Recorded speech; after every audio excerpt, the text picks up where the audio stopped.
Hello everyone and welcome. Have you ever come home to a flooded bathroom or an overflowing water tank? Water overflow is one of the most common and most avoidable problems in our homes. What if a smart system could warn us before the water even reaches the top? Today, we are going to build exactly that. A smart water level indicator using an Arduino Uno and a water level sensor. As the water rises, our system will move through 3 stages. A green LED for a safe low level, a yellow LED for a medium cautious level, and a red LED along with the buzzer for a full emergency level. This project shows how sensing, processing, and output, the 3 pillars of automation, come together in one simple working circuit. By the end of this video, you will understand every component, complete every connection, and see the system respond live to real water. Let's get started. Let's take a closer look at the heart of this project, the water level sensor. Look at the front of the module. You'll see a series of parallel copper traces, like the rungs of a tiny ladder. These traces work like a simple ruler. When they are dry, almost no current passes between them. But as water touches more and more of the traces, it completes tiny electrical paths between them, and the resistance drops. The more the sensor is submerged, the lower the resistance, and the higher the analog value the Arduino reads. At the back, the sensor has 3 pins. VCC connects to the 5-volt pin on the Arduino. GND connects to a GND pin on the Arduino. Signal, or S, connects to an analog pin A0, and this is what carries the changing water level reading to the Arduino. Now that we understand how it senses water, let's look at the rest of our components. Before we wire everything up, let's quickly go over the remaining parts.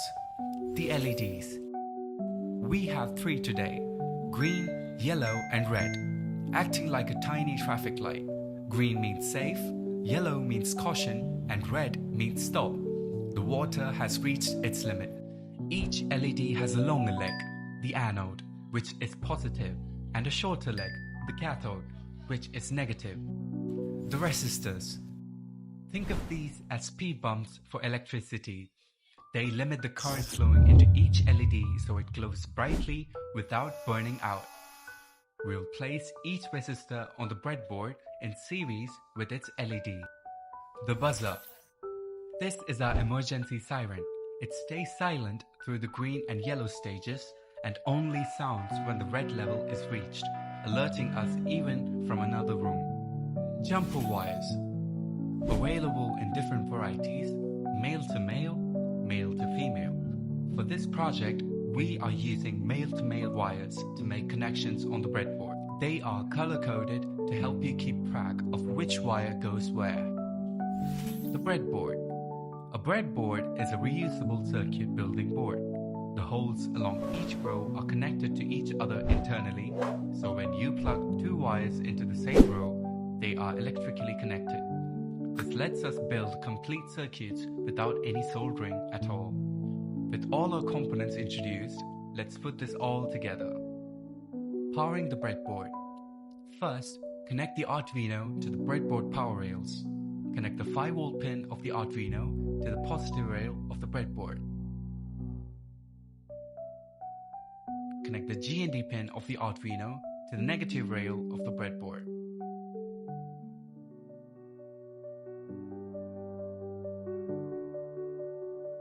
This will provide power to all the components through the breadboard rails. Step 2. Connecting the water level sensor. Connect the VCC pin of the sensor to the positive rail of the breadboard.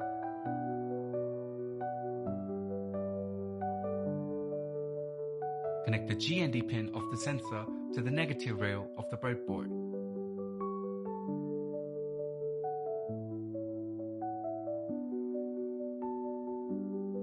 Connect the signal pin of the sensor to analog pin A0 on the Arduino.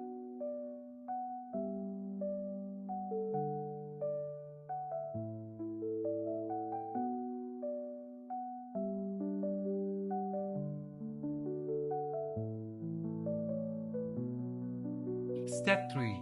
Connecting the green LED. Place the green LED on the breadboard with a resistor in series.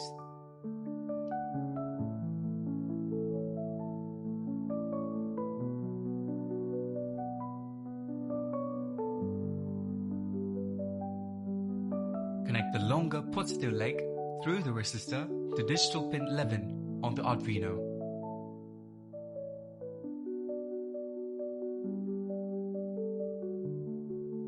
Connect the shorter negative leg to the negative rail of the breadboard.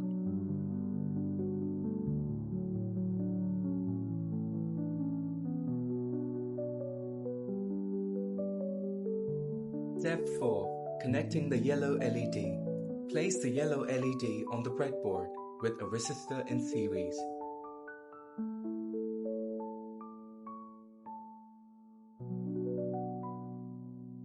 Connect the longer positive leg through the resistor to digital pin 12 on the Arduino.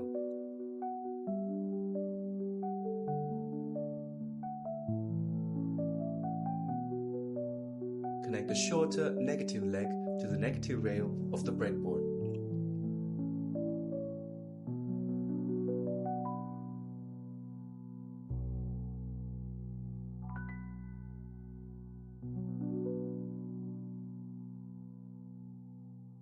Step 5. Connecting the red LED. Place the red LED on the breadboard with a resistor in series. Connect the longer positive leg through the resistor to digital pin 13 on the Arduino.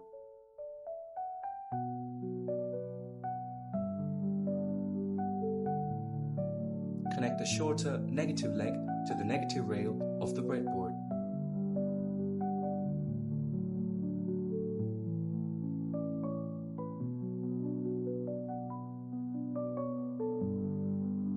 Step 6. Connecting the buzzer. Take the buzzer. The longer leg is positive and the shorter leg is negative. Place the buzzer on the breadboard. Connect the positive pin of the buzzer to digital pin 10 on the Arduino.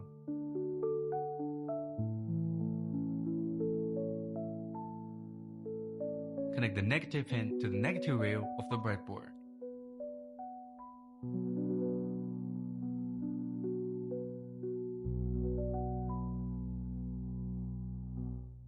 Step 7. Connecting the Arduino to the computer. Now connect the Arduino to the computer. Take a USB cable and connect one end to the Arduino board. Connect the other end to a USB port on your computer. The Arduino will receive power and will be ready to upload and run your code. All components are now connected. Here's a quick pin summary to cross-check your work. Water sensor signal A0. Green LED, pin 11, yellow LED, pin 12, red LED, pin 13, buzzer, pin 10. All negative legs and GND pins go to the breadboard's negative rail, which connects back to Arduino GND. Sensor VCC goes to the breadboard's positive rail, which connects back to Arduino 5V. Go through this list one more time before we move to the code. A correct circuit means a working project. Now that a circuit is ready, let's write the code for the Arduino. We use a software called the Arduino IDE. IDE stands for Integrated Development Environment. It's the program where we write, check, and upload our code to the Arduino board. In your CS lab, open the menu and find the Arduino IDE. Click New Project and name the project as Smart Water Level Indicator. When it opens, you'll see a blank file. This is called a sketch. Every Arduino program is called a sketch. You'll notice two main sections in the sketch. The setup function, this runs once when the Arduino starts. The loop function, this runs again and again continuously as long as the Arduino is powered on. We will now write our code inside these two sections. Let's walk through the logic of our code. At the top, we define our pins. Sensor pin for the water sensor and green LED, yellow LED, red LED and buzzer for our outputs. We also set 2 threshold values, low level and medium level, which decide when the system moves from one stage to the next. In setup, we tell the Arduino that the LEDs and buzzer are outputs, and we start the serial monitor so we can watch the live sensor readings. In the loop, the Arduino continuously reads the analog value from the water sensor. If that value is below our low threshold, the water level is low, the green LED turns on, and everything else stays off. If the value is between the low and medium thresholds, we are at a medium level. The yellow LED turns on instead. If the value crosses the medium threshold, the water has reached a high unsafe level.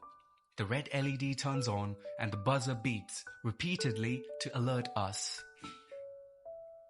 That's the complete logic.